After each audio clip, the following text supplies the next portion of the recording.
Gelmişsən Həkim baba, xoş gəlmişsən. Hoş günün olsun molla. Bir de görün beni niye çağırmışsan? Arvada görə çağırmışam səni. Arvada görə. Ya şimdi bakarıq. Molla, Hə. sen bana de görün bak dünya görmüş adamsan. Aha. Dünyada en çetin dil hansı dildi? Hə, bax yaxşı sualdır. Aha. Mən dünyada çox dillər bilirəm. Amma ən çətini arvadların dilidir. Hə, heç yerə başa düşmək olmur onları. Yaxşı molla bir de görüm derdi nedir? Bunun dərdi həkim başı. Deməli, səhər tezdəndən gecəyə kimi, gecədən də səhərə kimi dava salır. Ondan sonra deyir ki, ölürəm. Ölürəm.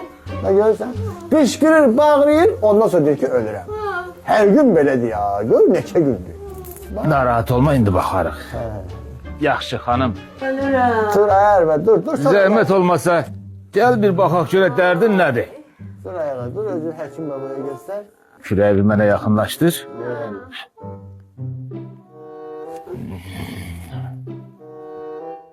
Nefes al.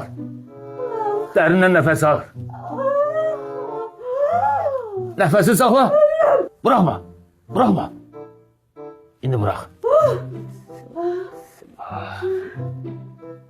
Molla, Hə, hiç narahat olma. Senin arvadın sapsağlamdı. nə danışır? Bundan sonra hele bir 100 yılda yaşayacak. 100 il yaşayacaq? Ha. Bəs mən?